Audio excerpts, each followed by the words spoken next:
سبحانك لا علم لنا إلا ما علمتنا إنك أنت العليم الحكيم ولا حول ولا قوة إلا بالله العلي العظيم يا فتاح يا عليم افتح علينا ولا عارفين فاتحة الله سبحانه وتعالى يرزقنا العلم النافع والعمل الخالص على هذه النية وعلى كل من نبي الصلاة الصالح إلى حضرة النبي الفاتحة.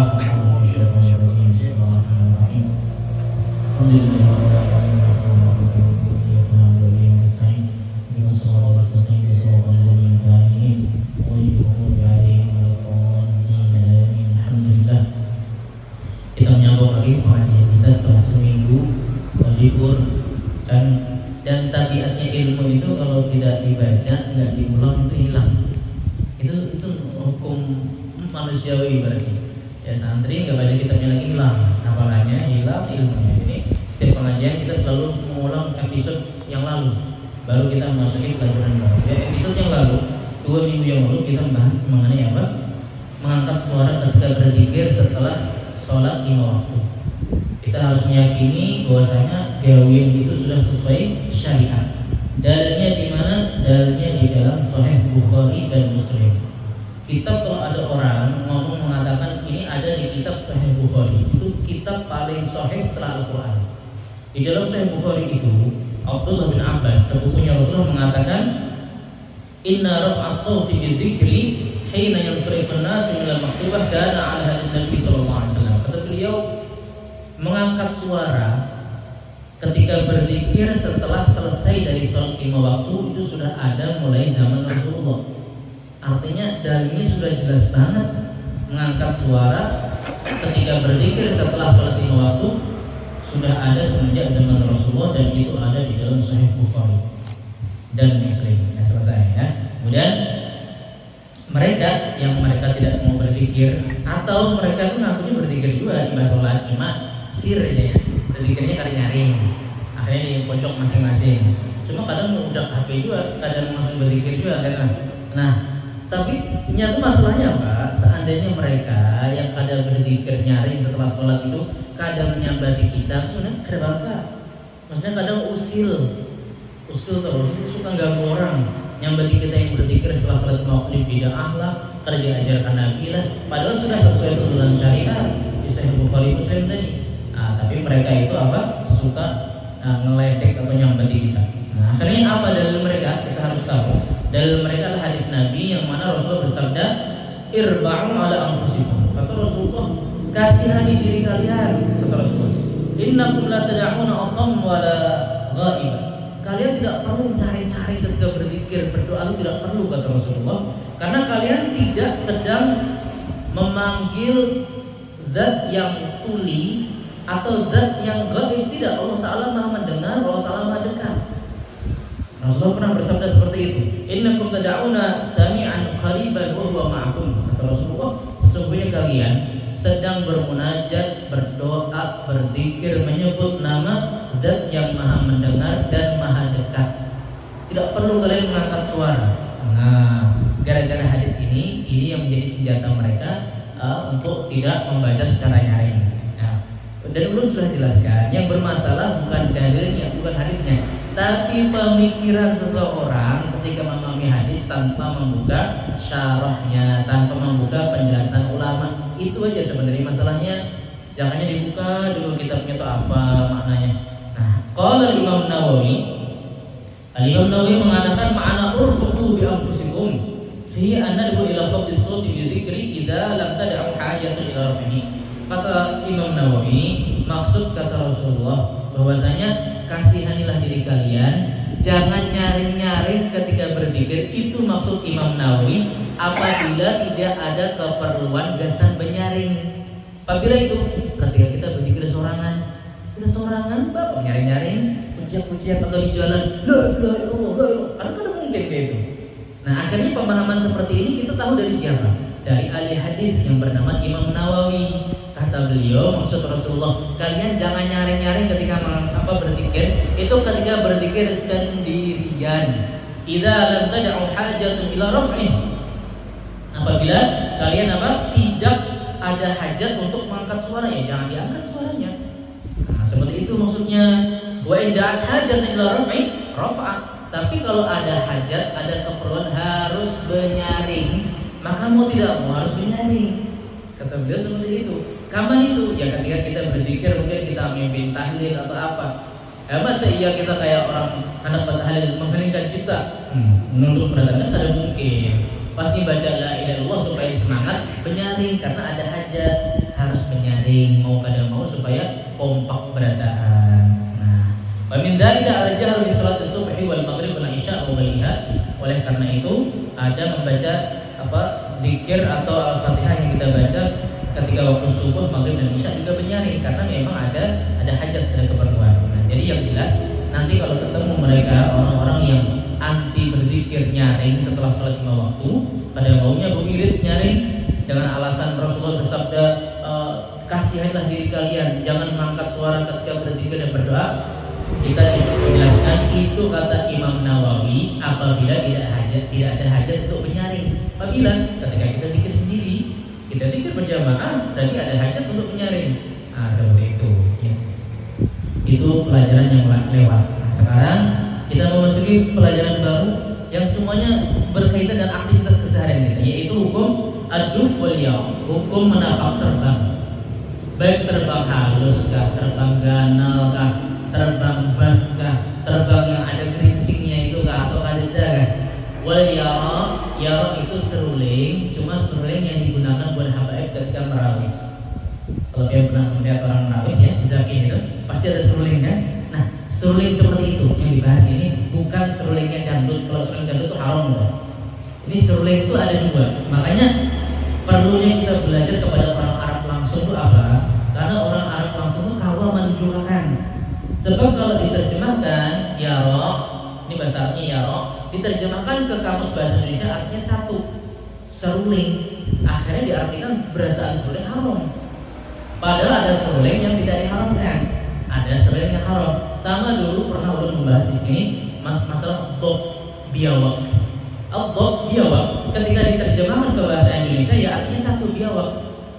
Sedangkan dulu para sahabat memakan biawak, akhirnya dikiranya biawak yang ada pada kita ini ditangkapnya, disembelihnya, bilangnya masak kebang biawak. Ya padahal biawaknya biawak Arab. Maksudnya apa? Biawak Arab, biawak padang pasir, artinya makan daun, makan rumput, lain biawak. Kalau kita ini kan makan apa? Bangkai, makan macam-macam lain. Cuma karena bahasa Indonesia ketika menerjemahkan bahasa Arab itu kadang maknanya cuma satu aja, biawak. Akhirnya kita harus tanya kepada orang Arab supaya orang Arab ini kawal menunjukkan maksud biawak kami ini kayak gini. Nah begitu dia dengan seruling ini, maksud seruling haram ini, tanya ke orang Arab serulingnya apa gerah maksudnya. Akhirnya orang Arab belum pernah tanya pada orang Arab, kata mereka seruling menurut orang Arab ada dua. Seruling yang benar-benar ketika Anda mendengarnya itu bawaannya tuh pengennya rame, pengennya joget, yaitu seruling dangdut. Tapi bahasa Arabnya bukan dangdut, pokoknya seruling yang buat ente lalai. Nah, ada seruling yang kalau mendengar itu sedih, mau nangis. Kalau di Arab itu selalu ada waktu orang-orang bersair, bermusik, ada serulingnya. Tapi serulingnya itu seruling yang halal. Ketika mendengar itu kita sedih bawaannya. Dan suaranya pun beda. Ya kalau yang mendengar orang-orang merawis, itu nanti orang zabin biasanya serulingnya, itu serulingnya yang diperbolehkan. Hal yang justru berbuduf. Pertama kita bahas mengenai apakah boleh kita mukul terbang. Ini penerbangan, penampakan harus tahu, ya harus tahu supaya dia yakin ketika menapak itu sesuai syariat. Naam, jawabannya naam, betul, ya boleh. Ya juzu dzalika, boleh menapak terbang. Dalilnya apa? Lima rawa Buraidah an-Najariyah qalat ya Rasulullah inni kuntu nadartu in raddakallahu saliman an adriba baina yadayka bid-duffi wa atawanna. Dalilnya apa? Dalilnya sebuah hadis yang ada di dalam Musnad Imam Ahmad. Dulu ceritanya ada seorang jariyah. Jariyah ini budak wanita, hamba sahaya wanita. Berkata kepada Rasulullah, ya Rasulullah, kalau engkau pulang dari medan perang dalam keadaan selamat, saya akan membuat tasyakuran. Tasyakuran dengan apa? dengan memukul terbang di hadapan engkau. Ya. Faqala Rasulullah, kemudian Rasulullah tidak mengatakan bid'ah, kada boleh nak terbang, kada kayak itu. Ya Rasulullah, in kunti nadarti fadribi wa illa fala. Kata Rasulullah, wahai wanita, kalau kamu tadi pengen menapak terbang tadi tujuannya adalah bernadar, maka pukullah. Tapi kalau tidak bernadar, hanya sekedar pengen napak terbang aja, fala, maka tidak perlu kamu tapak, kada apa-apa. Ya. Al-muqarrar 'indal fuqaha, dalam menurut ahli fikih, anna nadra la yajibul wafa'u bihi illa idza kana ta'atan. Nazar itu tidak berlaku kecuali pada perkara taat. Misalnya, saya bernazar apabila saya lulus sekolah, saya akan sedekah. Sedekah ini perbuatan taat kan? Taat. Berarti sesuatu yang dibolehkan untuk bernazar yang ada hubungannya dengan ketaatan. Tapi kalau ada orang mengatakan, bilanya nih aku lulus sekolah, aku akan menempeli orang. Itu kan sah nazarnya. Kenapa? Menempeli orang bukan taat. Jadi syaratnya nazar itu harus taat. Bila aku lulus aku puasa sunnah. Bila lulus aku akan berkorban misalnya. Bila lulus aku akan puasa Senin Kamis. Itu syarat nazar itu seperti itu. Harus perkara taat. Wadzarbud dufuf, sedangkan memukul terbang, yang mana wanita tadi izin kepada Rasulullah, ya Rasulullah, apabila engkau pulang dari medan perang dalam keadaan selamat, artinya engkau menang ketika perang menang, saya akan membuat pesta dengan menyambutmu dengan memukul terbang di hadapanmu. Rasulullah mengatakan, in kunti nadarti, kalau kamu berniat bernadar, artinya kamu mengatakan, ya Rasulullah, bila pian boleh perang dalam keadaan menang, saya akan memukul terbang. Jika kamu mengatakan saya ingin memukul terbang tadi niatnya nadar, maka kata Rasulullah, pukullah terbang itu. Nah, sedangkan tadi menurut ahli fikih, syaratnya nadar tadi harus perbuatan taat. Padahal terbang itu hukumnya mubah saja, boleh-boleh saja. Orang nampak terbang itu kada dapat dosa, kada dapat pahala, kecuali walakinnahu sara ta'atan lam martabata bil farahi wa bi salamati Rasulullah. Tapi perbuatan yang mubah tadi kalau dibarengi dengan niat bahagia atas datangnya Rasulullah, itu baru mendapat pahala. Oleh karena itu yang menapak terbang mulai sekarang diniati mukul terbangnya untuk mengiringi orang yang sedang memuji Rasulullah, orang yang sedang memuji Saman, orang yang sedang memuji guru sekumpul, orang yang sedang memuji para ulama lainnya. Jangan mukul terbang hanya sekadar dapat piala, hanya sekadar dapat apa? Penghargaan. Tidak dapat apa? Kenapa? Karena terbang itu hukumnya mubah asalnya. Nah, sedangkan perempuan tadi kata Rasul, jika engkau memukul terbang tadi niatnya nadar, padahal terbang tadi mubah. Sedangkan syarat nadar harus perkara yang sifatnya taat. Orang menapak terbang kada dapat dosa, kada dapat pahala, kecuali jika diniati dengan niat taat, yaitu apa? Bahagia dengan milad atau hari lahirnya baginda Nabi atau keselamatan Nabi, baru dapat pahala. Nah, seperti itu. Wa Muhammad bin Hatib qala Rasulullah SAW, faslu ma bainal halal wal haram as-sawt wad dufu. Kata Rasulullah, yang membedakan antara halal dan haram itu adalah suara dan pukulan terbang. Artinya pukulan terbang itu boleh saja, tapi tidak mendapat pahala, tidak mendapat dosa, kecuali mukul terbangnya niatnya mengganggu orang guring, dosa. Kalau mukul terbangnya niatnya untuk mengiringi orang yang sedang memuji Rasulullah, dapat pahala. Nah, seperti itu. Ibaratnya mukul terbang seperti hukum makan. Makan hukumnya boleh saja, harus saja, nggak wajib, nggak haram, nggak sunnah. Kecuali dia makan dengan niat supaya kuat ibadah, kuat mencari nafkah yang halal untuk anak istrinya, baru makannya tadi bernilai ibadah. Qala subhi la farqa baina dharbihi min imra'atin aw rajulin al-asah. Al-Imam As-Subki, mengatakanlah Al-Imam As-Subki, beliau mengatakan kada bedanya mengenai kebolehan menapak terbang, baik itu laki-laki atau perempuan, keduanya boleh napak terbang. Siapa yang mengatakan? Al-Imam As-Subki. Di dalam kitab beliau Faidul Qadir. Jadi sudah jelas selama ini kalau kita sudah bujur. Ya, menapak terbang hukumnya apa? Boleh. Dalilnya apa? Seorang budak perempuan datang kepada Rasulullah mengatakan, ya Rasulullah, kalau untuk pulang dari medan perang dalam keadaan menang, saya akan memukul terbang. Kata Rasulullah, kalau kamu niatnya nazar, silahkan kamu pukul. Dan alhamdulillah Rasulullah pulang dalam keadaan selamat. Akhirnya perempuan tadi mukul terbang di hadapan Rasulullah. Itu dalil mukul terbang. Adapun masalah mukul terbang, kalau binatang yang menapak kayak Pak, gak ada bedanya. Mau laki-laki perempuan menapak terbang hukumnya boleh, bukan wajib, bukan sunnah. Napak terbang bisa mendapat dosa apabila dia mengganggu orang, atau niatnya malah apa? Mengajak orang dengan hal-hal yang membuat dia lalai dari qasidahnya, dari syairnya. Tapi kalau niatnya tadi benar, niatnya untuk menggiring orang namanya Irbah kan Al-Habib Ali Al-Habsyi, pengarang Maulid, itu pernah mengatakan seperti ini. Walam yurawis siwa hadir. Kata beliau tidak boleh orang napak terbang di Hadramaut kecuali dia orang soleh, orang wali. Penampakan di Hadramaut itu wali, bahari, cuman bahari jina. Wala yurawis siwa mahir. Gak boleh orang yang mukul terbang kecuali orang yang hatinya selalu hadir kepada Allah Ta'ala. Siapa yang hatinya selalu hadir? Para wali, orang soleh. Artinya mukul terbang ini sebenarnya gawiannya orang-orang soleh bahari.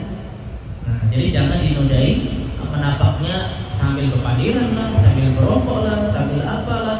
Kita harus menjaga kesucian orang-orang soleh yang dulu menapak terbang tuh orang-orang wali sebenarnya. Nah seperti itu. Ini tadi yang dibahas apa?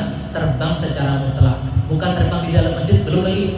Ya, kita hanya membahas hukum menapak terbang di mana saja, belum membahas masalah terbang di dalam masjid. Kalau pukul terbang dalam masjid, itu ulama memang berbeda pendapat. Ada yang mengatakan haram, ada yang mengatakan halal. Kada usah bahwa yang mengatakan haram dalilnya kuat sekali, yang mengatakan halal dalilnya juga sangat kuat sekali. Akhirnya kayak Pak, tengah-tengah. Bilanya kita hadir di majlis orang yang kada berterbangan, terus bisa disambati. Nah, Pak ini anti terbang melalainya daripada guru kami. Pak guru itu banyak di dunia ini, guru kan guru kita aja. Orang yang bisa guru juga, orang bisa dalil juga. Tapi kalau kita hadir di dalam majlis orang yang berterbangan, jangan dilarang. Jangan haram, jangan kayak itu. Ya, kita jangan kaku lah, dan beragama itu jangan kaku. Karena yang mengatakan halal itu dalilnya kuat sekali, yang mengatakan haram juga kuat sekali. Kedua-duanya ulama ahlus sunnah wal jamaah. Ya seperti itu. Kemudian hal yajuzu isti'mal al-yaraq, apakah hukumnya menggunakan seruling yang dalam merawis? Ini membahasnya agak panjang. Ya kita bahas minggu depan. Contoh kalau ini kan terbang, itu dari cuma satu aja, seorang budak perempuan yang mukul terbang di hadapan Rasulullah tadi. Adapun yang di dalam masjid yang mengatakan haram, itu ceritanya ada orang Baduy kencing di masjid. Akhirnya para sahabat marah semuanya. Marah semuanya para sahabat. Kata Rasulullah, biarkan dia kencing dulu sampai tenang, sampai selesai. Akhlaknya Rasulullah ya. Ketika yang didakwahi itu orang Baduy. Orang Baduy itu orang primitif, orang pegunungan. Nabi tidak langsung menegur, dibiarkan. Setelah itu baru dinasihati. Wahai saudaraku, kata Rasulullah, masjid ini hanya digunakan untuk 3 saja.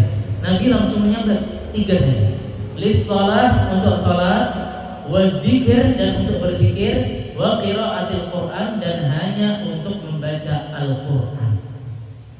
Akhirnya para ulama mengatakan ini langsung dari Nabi menyambat bahwasanya apa? Masjid hanya untuk 3, salat, dzikir, dan baca Al-Quran. Kada boleh lisan penerbangan. Itu dalil mereka yang mengatakan haram. Siapa yang mengatakan itu? Al-Imam Sayyid Abu Bakar Syatibi di Syarah Fathul Mu'in, namanya kitab I'anatul Talibin. Selanjutnya kitab yang baca kita baca juga yang mengharapkan.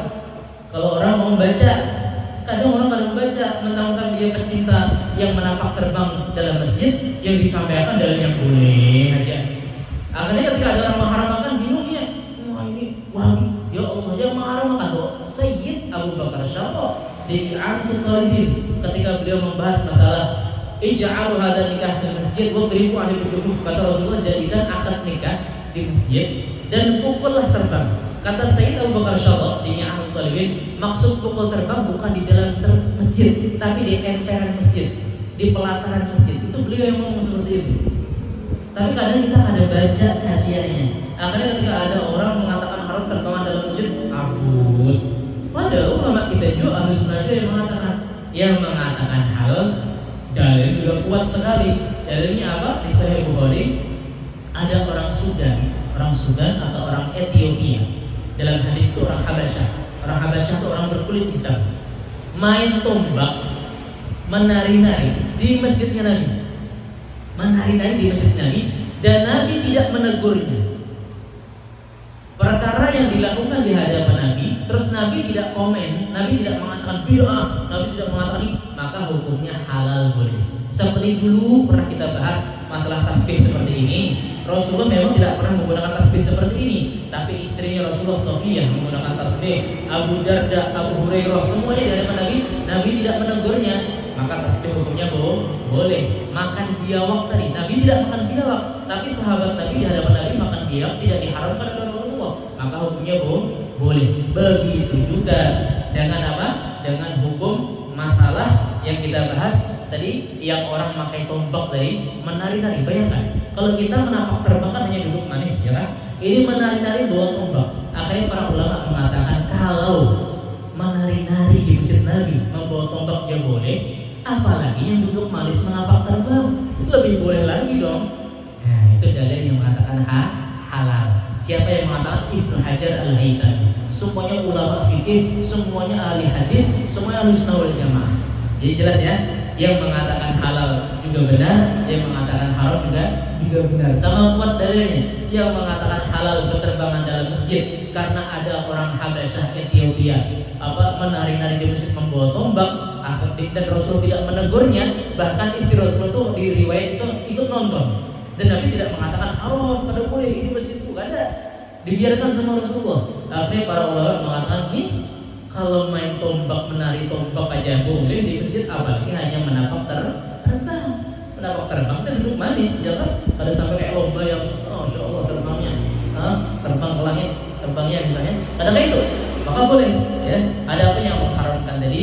Bahasa memahami bahwasanya pukullah terbang di dalam masjid itu maksudnya di pelataran masjid, bukan di ruang induk masjidnya.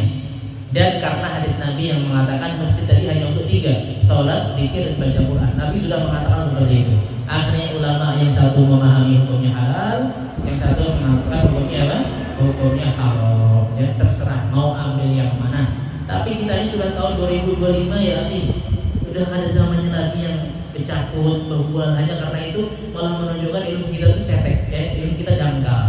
Kalau orang suka ngaji, tahu, ternyata ada yang mengatakan dalilnya kuat, yang mengharapkan dalilnya juga kuat. Ayo kita toleransi. Sesuatu yang tidak perlu dibesarkan jangan dibesar-besar. Ya, buang-buang waktu. Mending kita zikir, mending kita baca sholawat. Ya, seperti itu. Ya, semoga Allah Taala berikan kita pemahaman ilmu agama yang benar, sehingga kita tidak suka menyalahkan orang lain dan semua amal ibadah kita sesuai dengan tuntunan syariat. Amin ya rabbal alamin. Rabbana atina fid dunya hasanah wa fil akhirati hasanah wa qina adzabannar. Sallallahu alaihi wasallam Muhammad wa ala alihi wasallam. Walhamdulillahi rabbil alamin. Al-Fatihah.